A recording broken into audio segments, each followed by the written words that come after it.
Hello everyone, welcome back to online classes. After so long gap due to this pandemic, after long gap we are starting the online classes. In offline classes we cover the 80% portion, so remaining portion will continue in online classes. So I'll start one new chapter here. Today we'll discuss the new chapter, some basic concepts and basic definitions. So chapter number is 16. So chapter number is 16, probability. This probability already you learned in 9th class and 10th class also. One basic definition will be there for probability. Favorable outcomes. Favorable outcomes divided by total number of outcomes. So before going to total probability, first of all, we discuss some basic definitions. Based upon that one only, we'll continue the probability chapter.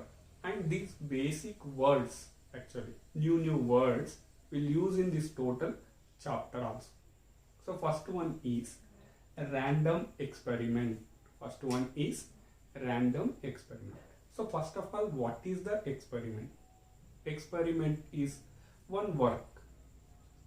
For examples, you can take tossing a coin, answering a 2 questions, answering a question true or false questions, rolling a die. So these are some experiments. Doing any work also experiment. So now random experiment. So what is the difference between the experiment and random experiment? Random experiments is an experiment which satisfy the 2 conditions. It satisfies the 2 conditions. A experiment satisfy the 2 conditions, then it is called a random experiment. So what are the 2 conditions? We'll see here. First one is it has more than one possible result. More than one possible result.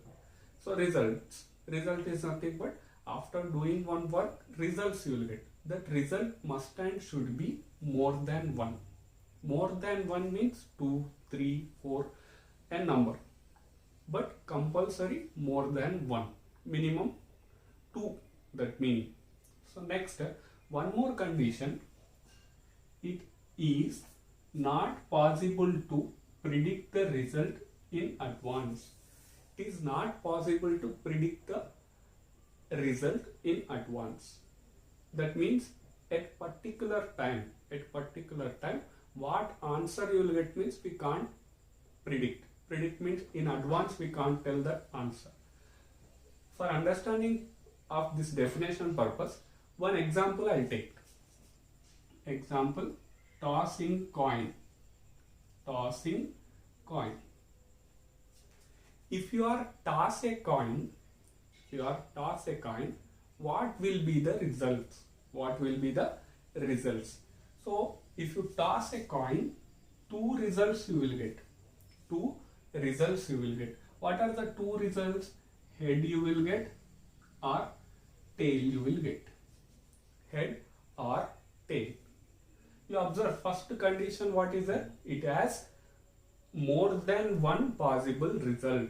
More than one possible result. Yeah, 2 results is there.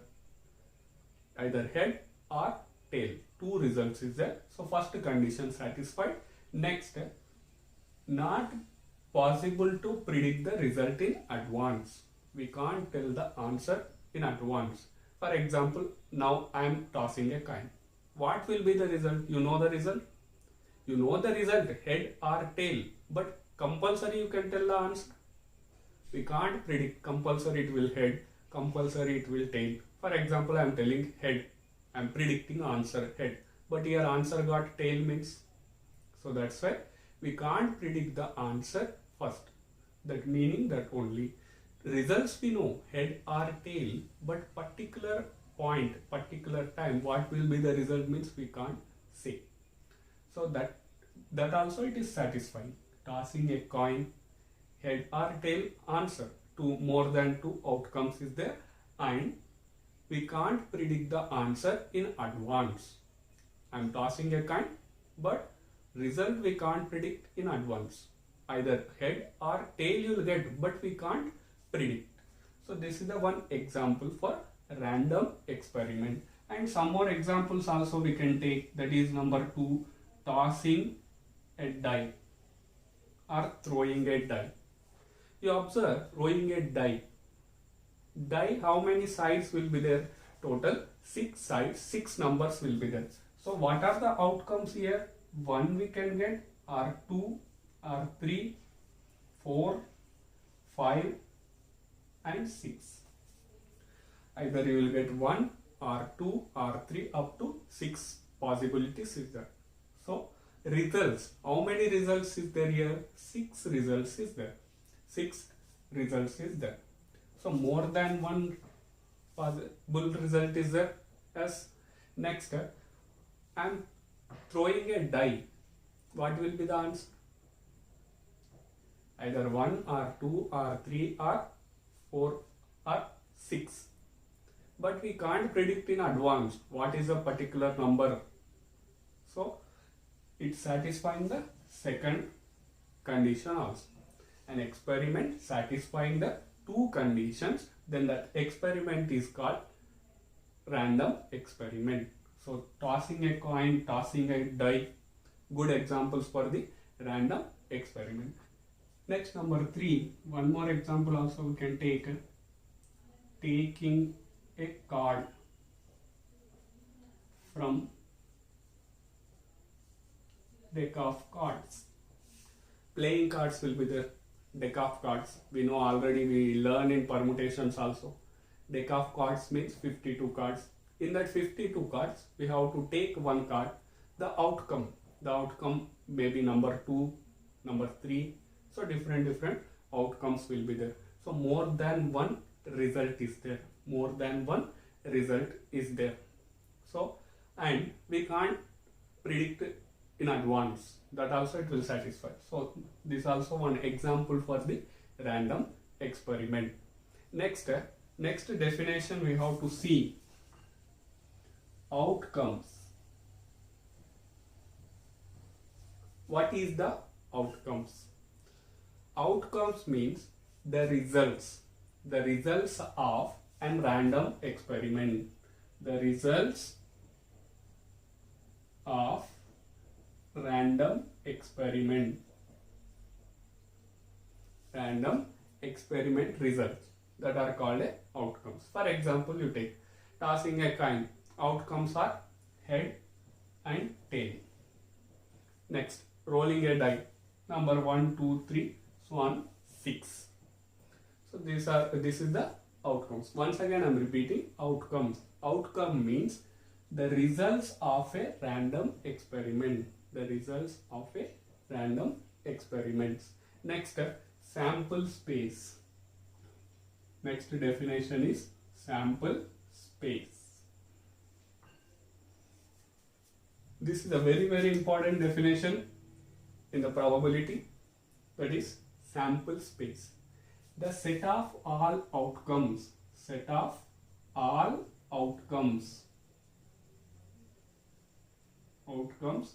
of random experiment.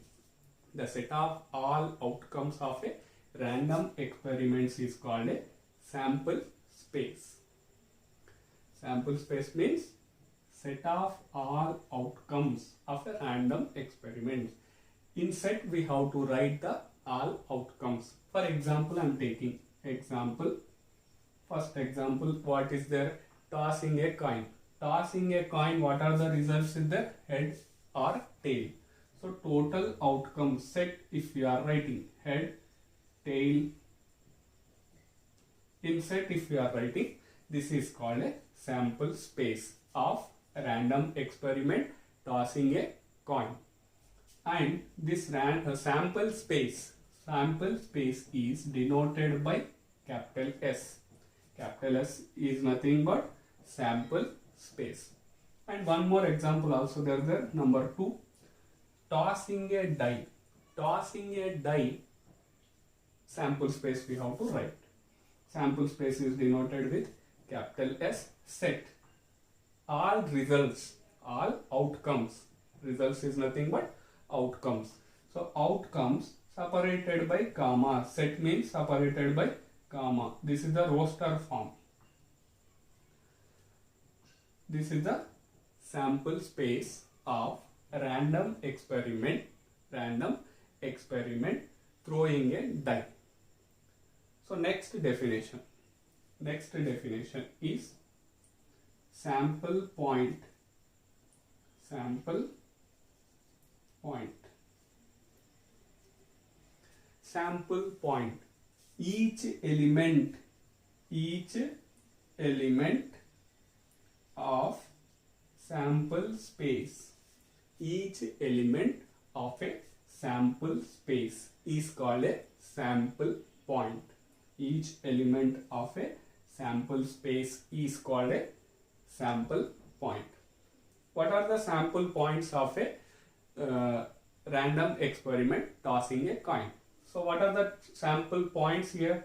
Head is a sample point, tail also sample point of a random experiment 1. Example I can write here, head and tail are sample points. Sample points of a random experiment tossing a coin. So these are the basic definitions. These are the basic definitions which we'll use frequently in our chapter. And based upon this sample space and sample point, random experiment based only, first exercise questions is there. And once again I'll repeat these definitions. Random experiment. An experiment is called a random experiment when it will satisfy the two conditions. First condition is more than one possible outcome. Experiment consists of more than one possible outcomes, and it will satisfy one more condition. We can't predict the results in advance. We can't predict the result in advance. The best example for random experiment is tossing a coin, rolling a die and taking a card. And next definition is outcomes. What are the outcomes? The results of a random experiment. The result of a random experiment is called outcomes. Next, sample space. What is a sample space? Sample space is nothing but set of all outcomes. Set of all outcomes of a random experiment is called a sample space, denoted with capital S. Denoted with capital S. Examples. Already these are the general examples we discussed here. Example, S is equal to tossing a coin, sample space is head, comma, tail. In set, if you are writing that set, total outcomes writing in set, that set is called a sample space.